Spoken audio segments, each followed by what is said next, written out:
কত দূরদর্শী, কত দেশপ্রেমিক নেতা ছিলেন জাতির পিতা। আপনি দেখবেন 1973 সালে 28/7/1973 সালে রেজলিউশন নাম্বার অ্যাডমিন IE 2073-636 এই মূলে একটি সম্পূর্ণ সরকারি দপ্তর হিসেবে ট্যারিফ কমিশন প্রতিষ্ঠা করেন বঙ্গবন্ধু।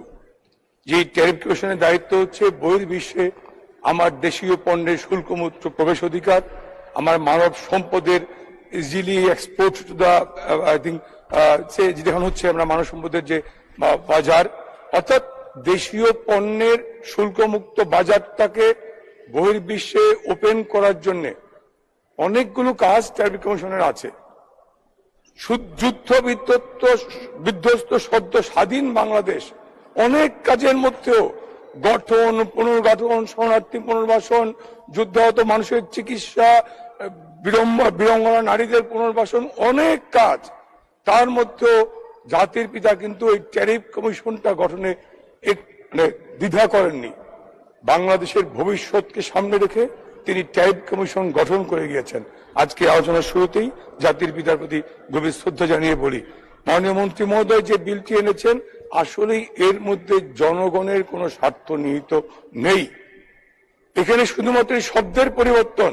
জনগণের স্বার্থ নিহিত থাকতো তখনই যিনি ট্যারিফ কমিশনের দায়িত্ব ভোগ্যপণ্য, নিত্য প্রয়োজনীয় ভোগ্যপণ্যের দাম নির্ধারণ, বাজারে সহজলভ্যতা, আমদানি উৎপাদন অ্যাডজাস্ট করে মানুষের কাছে সহজে পৌঁছে দেওয়া, সিন্ডিকেট ভেঙে দিয়ে মানুষের কাছে, গরিব মানুষের কাছে ভোগ্যপণ্য চাল, ডাল, তেল, লবণ যা আছে নিত্য প্রয়োজনীয় ভোগ্যমূল্যকে সহজলভ্য করা, সেক্ষেত্রে সরকারকে পরামর্শ দেওয়া হচ্ছে ট্যারিফ কমিশনের কাজ।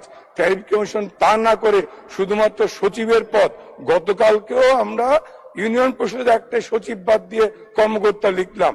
একটা কাজ করা যায়, পার্লামেন্টের মতো গুরুত্বপূর্ণ জায়গায় এত সময় নষ্ট না করে, এত পয়সা অর্থের অপচয় না করে আমরা বলে দেই একটা অ্যাডমিনিস্ট্রেটিভ অর্ডারে সমস্ত সচিবগুলো কোথায় কোথায় পড়তে হবে, ক্যাবিনেট বলে দেখ বা সেক্রেটারি বলে দেখ, আমরা পড়ে দিই। যেখানে জনগণের স্বার্থ নেই, একটা মাত্র সচিব থেকে কর্মকর্তা, এই শব্দের পরিবর্তনের জন্য পার্লামেন্টে 350 এমপিকে ডেকে এনে মাননীয় প্রধানমন্ত্রীকে সামনে রেখে আপনি থেকে এই শব্দ পরিবর্তন করতে হবে, এটি অর্থের অপচয়। কাজেই আমি মনে করি যে এই ট্যারিফ কমিশন জনগণের কল্যাণে যদি আসতো, যেটি আমরা মনে করি যে